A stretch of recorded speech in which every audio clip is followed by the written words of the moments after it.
part 11. You're really getting along with this program, and I hope you're enjoying the material. Now, how does marketing and advertising affect cost? As high-priced categories go, luxury skincare invests much more into branding and advertising and celebrity endorsements, ultimately contributing to a higher price tag than most drugstore brands do. So therefore, that price might be based on how much marketing money they spend rather than how much research and development money they spend. Granted, marketing only goes so far, so most formulations will have to be decent, but not all luxury proprietary formulations are necessarily more effective than those that cost a little or a lot less.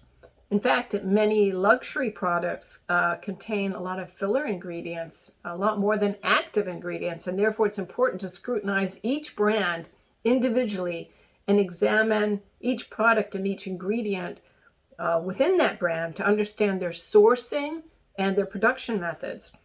Only then can you make an informed decision about what will work best for your client's goals. Let's talk about clinical or cosmeceuticals. What exactly is clinical grade skincare?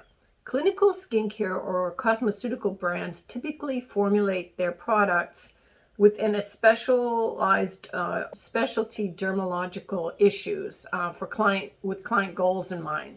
Some of these might target acne or anti-aging or rosacea or pigmentation. Because of this focus, the individual products might therefore contain very high concentrations and potent concentrations of active ingredients specifically designed to increase their efficacy and potency. In fact, many clinical brands are formulated in conjunction with dermatologists.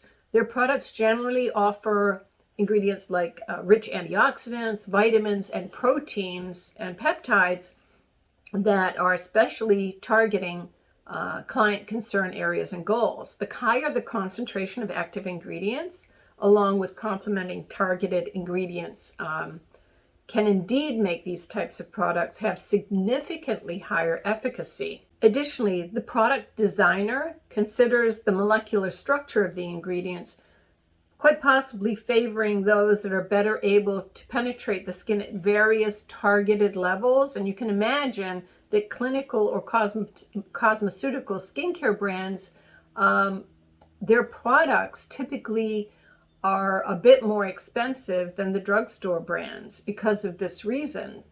They're also highly effective. This is actually to be expected given their overhead, the ingredients, the manufacturing costs. The next category is budget or mass market brands. Budget brands are also called mass market or drugstore brands, and their positioning strategy is to create products that are both affordable and appealing to the general public or mass market. You might find these brands in drugstores, pharmacies, airports, or supermarkets. Both large scale and independent brands, indies, can have budget brand marketing position and presence. A lot of companies depend on economies of scale to lower or increase their pricing. People with less economy of scale will have higher pricing. People with more economy of scale, better budgeting clout, will have lower price points.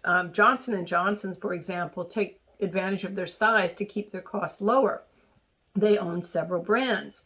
Economies of scale play a big role in making sure that their purchasing, their distribution, their marketing, and their manufacturing process to scale economically. And they do produce well-formulated products at a fairly good price point for the pseudo-luxury but budget brand. The key is to help your clients pick wisely and incorporate these lower-priced products thoughtfully into their skincare regime if that's what they want. A brand's market positioning, it definitely affects pricing. You can explain to your clients that there's a cost impacting secret that beauty brands don't want you to know, good and bad. Big corporate conglomerates actually buy smaller brands to scale them up. They also share economies of scale that reduce cost drivers like sourcing, ingredients, manufacturing, and R&D costs. This helps their bottom line, but it's important to note that the smaller indie companies really can't compete on that scale. Also, when well-liked indie companies get really popular, that means that the bigger companies are going to gobble them up, creating an economy of scale, meaning that manufacturing formulas will most likely change over time, but they don't tell their customers. What's a coaching conversation like this sound right? Well, what if the client asks a question, are drugstore or budget brands okay to use? Well, Susan, typically mass market or budget brands are safe to use. However, you should know that there's trade-offs for everything. To achieve a lower price point, these brands may use fewer expensive ingredients. They use cheaper filler ingredients, or they might be okay because they manufacture in economies of scale in large production facilities, which lower costs. Smaller indie budget brands might focus on their strategy on one or two active ingredients per product. For example, they might pick one or two really expensive essential oils that might significantly enhance the formulations of their entire product line. They use these oils as their anchors to build brand messaging, but more often than not, these oils are quite a bit more expensive than other brands, and the marketing boost that their customer loyalty brings and commands are the foundation of this type of strategy. This type of formulation in simplicity can significantly reduce their costs. At the same time, it's most often true that well-known brands like Neutrogena or Cetaphil also have a trade-off. What's the price versus what may be a luxury feel or a texture, or more important, smell or potency or efficacy? Like I said, there's always a trade-off in budget brands. So the question really becomes, where are those trade-offs? And is it okay for you and your goals? The answer really depends on what your goals are. As a personal example of what trade-offs I personally considered, one of the trade-offs is for eye makeup remover. I use an indie budget brand eye makeup remover, which is still gentle on my eyes, but doesn't cost $50 a bottle. Where I won't even think about any trade-offs is my serums and moisturizers. My goal is using the best anti-aging serums and moisturizers that I can afford, having those vital ingredients like vitamin A or retinol or vitamin C, CoQ10, DMAE, expensive and luxury essential oils, and especially liquid royal jelly, all in the right potencies. This is really important for me.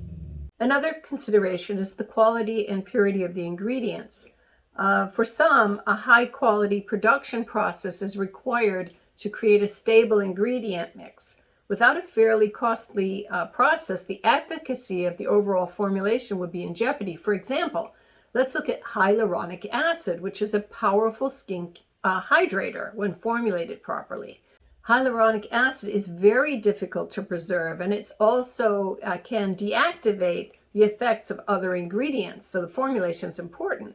Seeing hyaluronic acid, or HA, on the label isn't enough to know that a product would be effective. It's just as important to know the quality of the hyaluronic acid and the way in which it was formulated, so that it doesn't render the other ingredients less potent or less effective. If one doesn't take great care during the manufacturing process, hyaluronic acid just isn't effective. And the difficulty in processing some ingredients means that costs, and therefore pricing, must go up.